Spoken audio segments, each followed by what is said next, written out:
Hello and welcome to Chapter 14, Management, Motivation, and Leadership, Bringing Business to Life. In this chapter, we're going to look at the role of management and its importance to organizational success. I'll explain key theories and current practices of motivation. I will outline the categories of business planning and explain strategic planning. I will also discuss the organizing function of management, while also explaining the role of managerial leadership and key leadership styles. And finally, I'll describe management control process. Now, in order for businesses to thrive and grow, a business has to utilize its resources efficiently, which can be achieved through proper management. So great managers are able to reach an organization's goals by planning, organizing, leading, and by controlling, which is monitoring performance and making necessary adjustments. So there are three primary levels of management we see all of these levels in all sizes of companies, from both large companies to medium-sized companies. You have your top management, which these people articulate the vision. They establish a firm's priorities. They determine the direction that the company is going in. You have middle managers that communicate up and down the management pyramid. So they communicate upwards and they communicate down. And they also help to coordinate teams. And then you have your first line managers, and these are the managers that do the training of the people who do the work. They provide motivation for non-management employees. So these are the first groups of people that oversee a wide group, and there are, depending on the size of your organization, there will typically be more first-line managers than there will be top management. Now, managers also have to have a lot of skills in order to perform their jobs effectively and efficiently. So the three categories that we have are technical skills, human skills, and conceptual skills.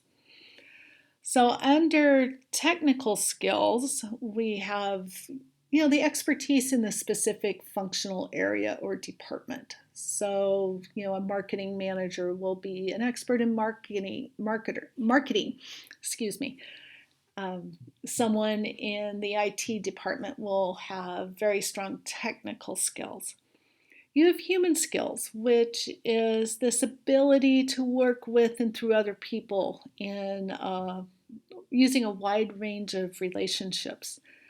There's frequently leadership and coaching. These are really important human skills that managers need to have. And conceptual skills, being able to grasp the big idea of where the company is headed and how to help facilitate that. And really important, managers need to always be prepared to learn new skills. Our knowledge constantly needs to be growing and changing as the market dynamics are changing, as technology changes, as consumer and business trends change. So great managers are always learning new skills. Now, Maslow was a psychologist, and he is known for his hierarchy of needs, and it's been adapted for the workplace. So in order for a manager to be effective,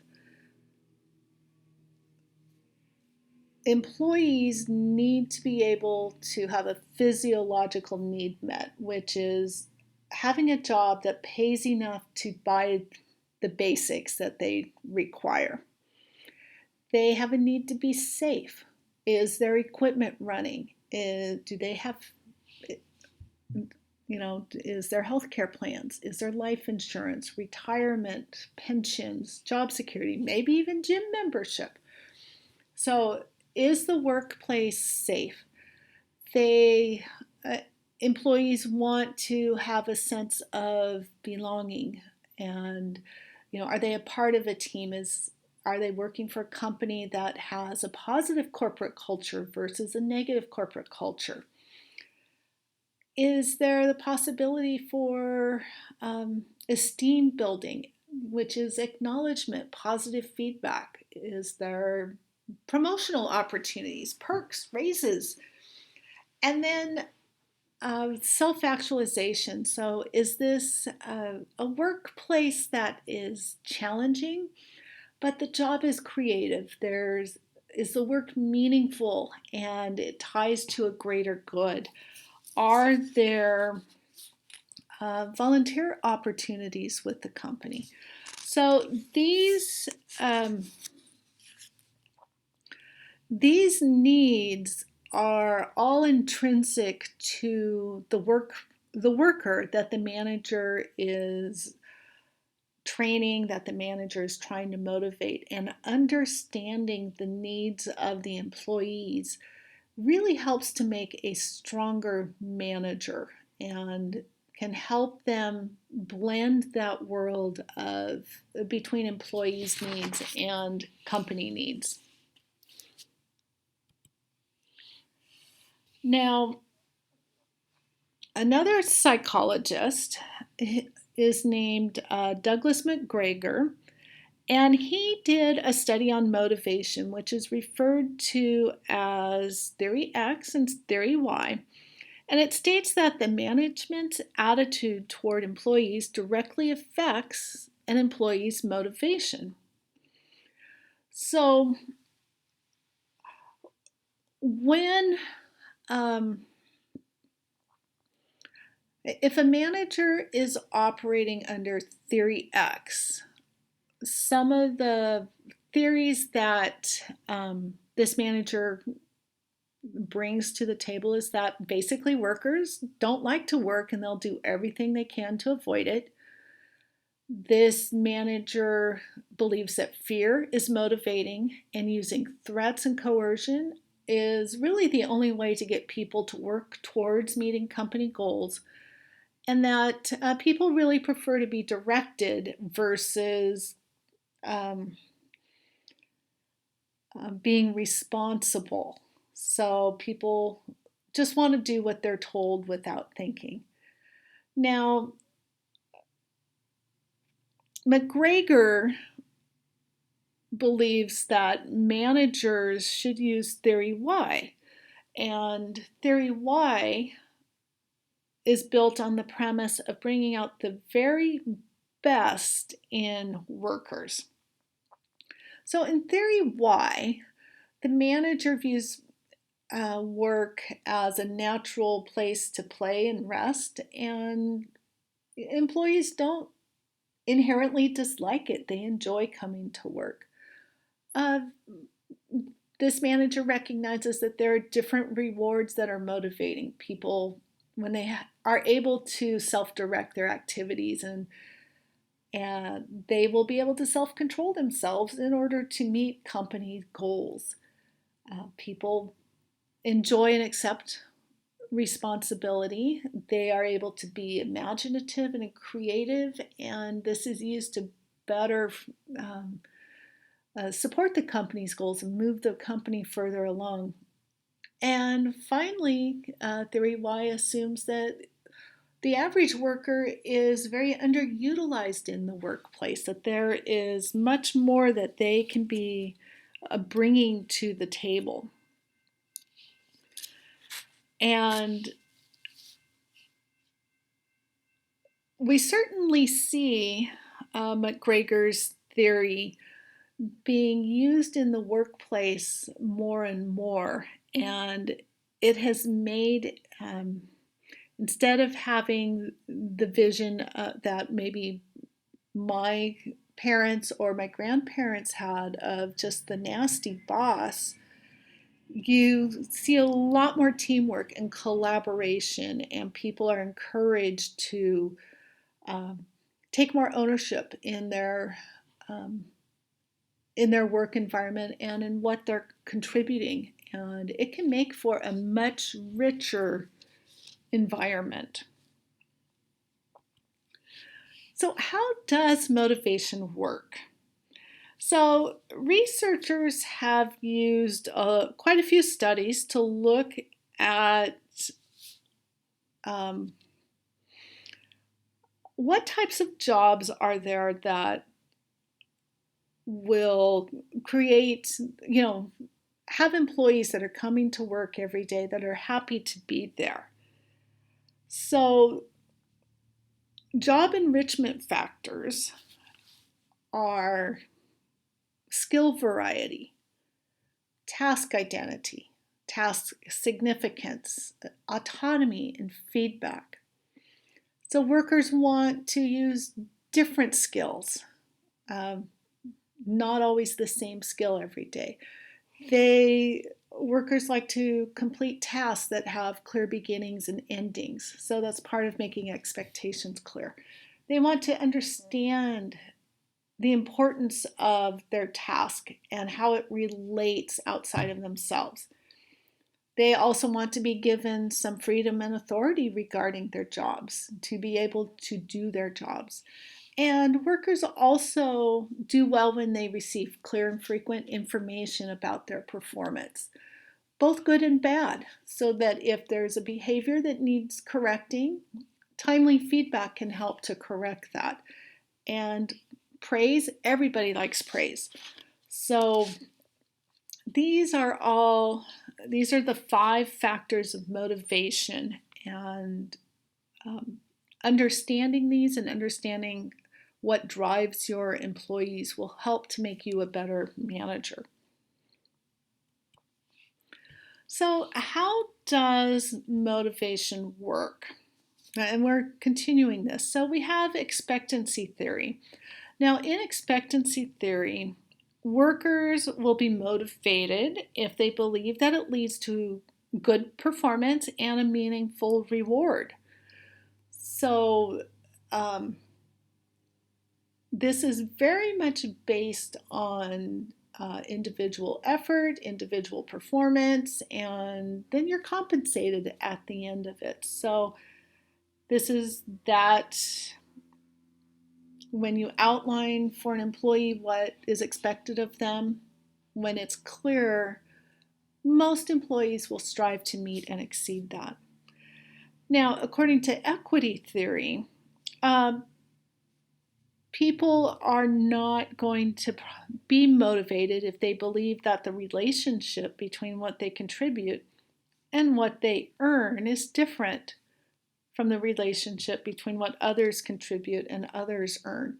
So this is talking about the perceived fairness between workers. So if you have 2 people doing the same job, are those 2 people being fairly compensated, or is one earning a whole lot more than the other? And making sure that some of those perceptions of equity are managed.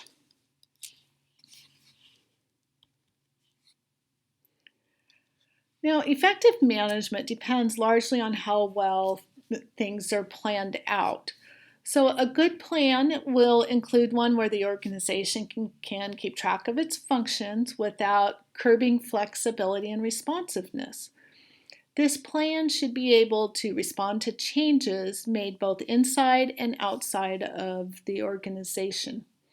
So you have strategic planning, where you have the vision for the company and you have long-term objectives that you are striving to meet. You have your tactical planning. That is applying the strategic plan to very specific areas of responsibility. You then have operational planning, that is using the tactical plans every day, week, and month to support the strategic plan. And then finally, this is really important, you have to have a contingency plan. So contingency plans are usually the responsibility of senior management, but typically senior management will take input from other management levels. And this is important because the world of business is unpredictable, and we always need to have a backup plan. And that that will just make things run smoother if it's ever needed. So this slide shows different types of planning and the management level that's involved in it, its scope, and there's some examples. So strategic planning is typically done by senior management, and senior management is really looking at 5-year goals. Where does senior management want the organization to be within 5 years? Tactical planning is typically done by middle management and is looking at 1-year goals and time frames.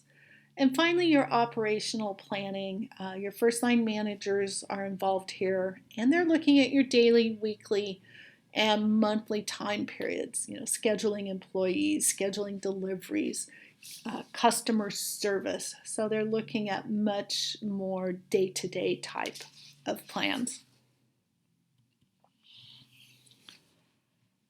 Now, one of the fundamental parts of the planning process is strategic planning, because all of the other management decisions are based on this plan. So in your strategic plan, you need a mission statement, and the mission talks about and identifies the organization's purpose, its values, and its core goals, providing the framework for all other plans. It's the reason that the organization exists. And next, within the strategic plan, you have to evaluate your competitive position using what's called a SWOT analysis. And the SWOT analysis evaluates where the organization stands relative to competition.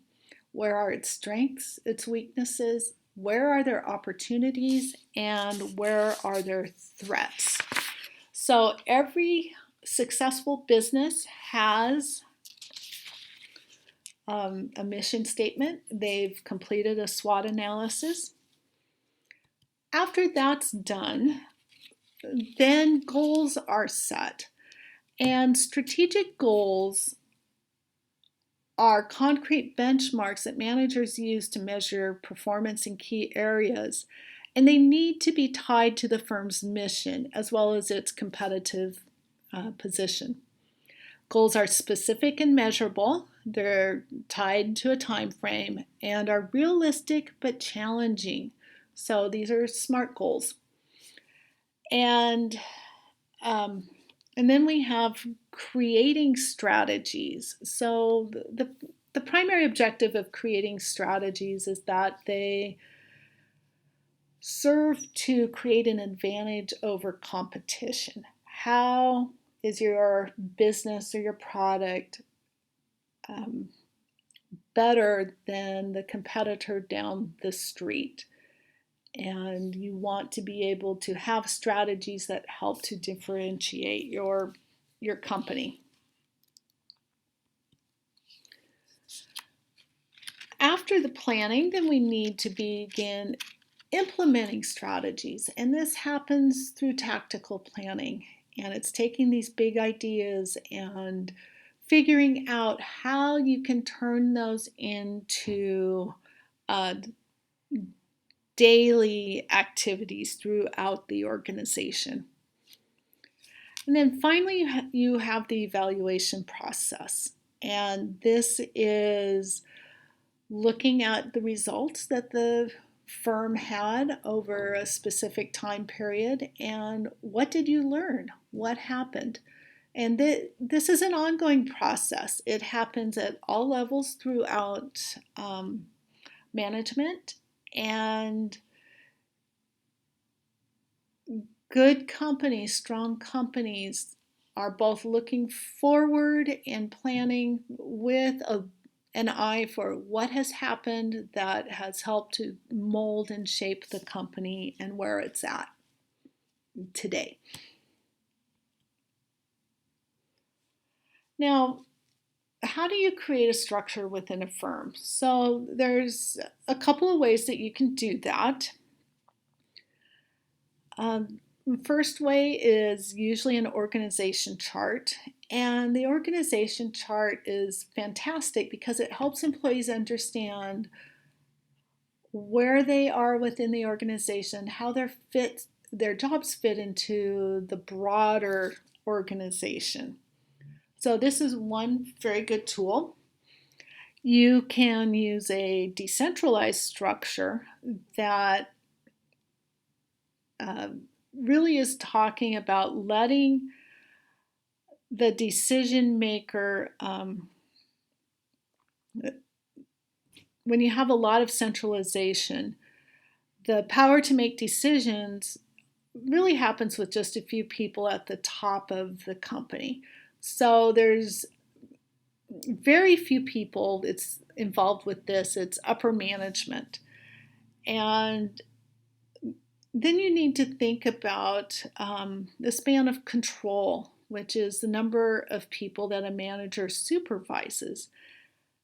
And the more people that you have to supervise, the less control that you will have over them because there's just too many. So, depending on your position within a firm, will determine how many people you have under you and the types of work that needs to be done. All right.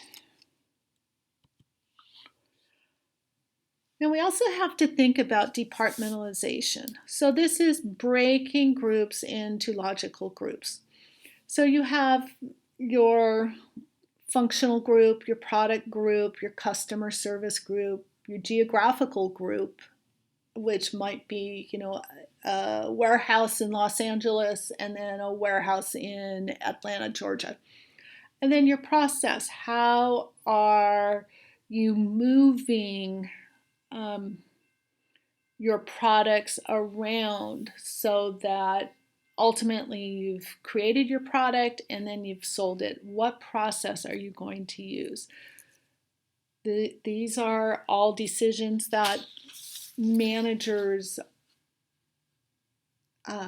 get together and they decide as a group what is best for the company, and some of this is really done with upper management.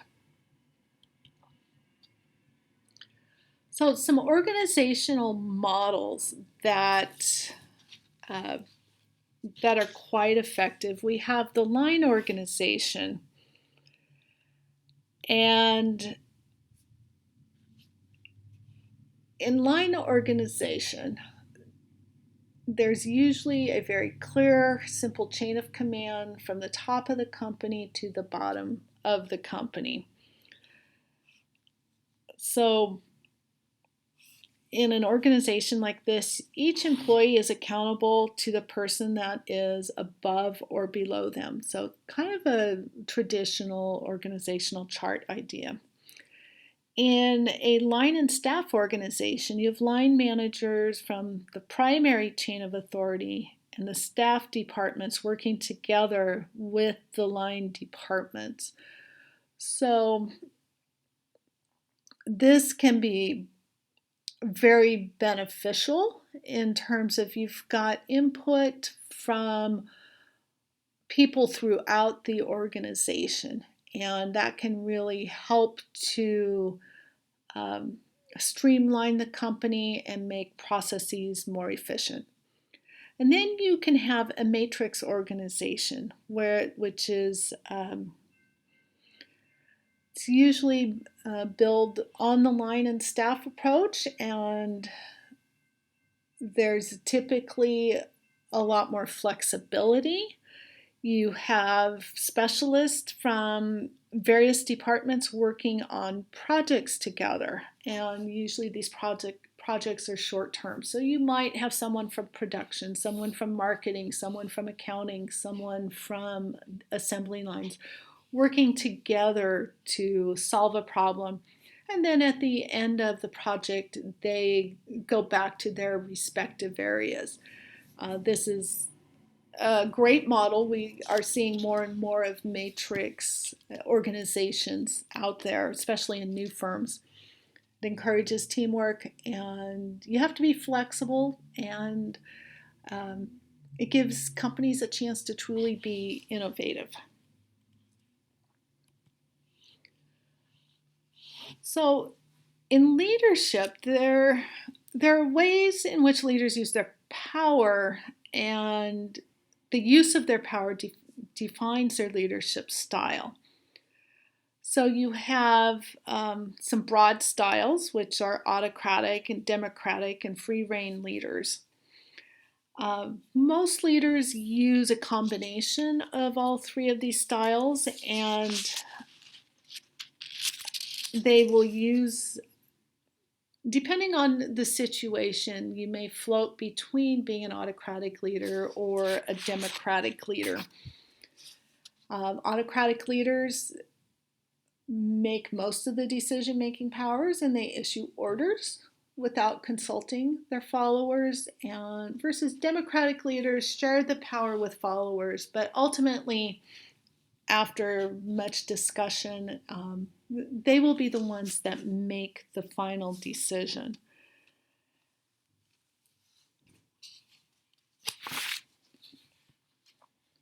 Then we have free rein leaders.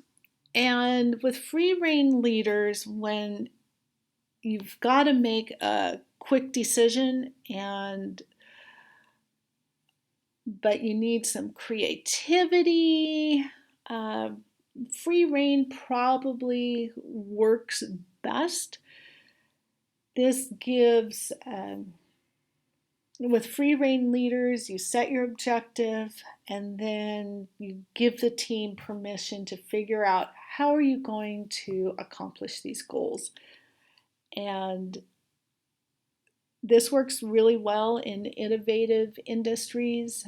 We see that a lot in the high-tech industry, where employees are given a mission and they have to figure out how to accomplish it. And that can be a really effective technique.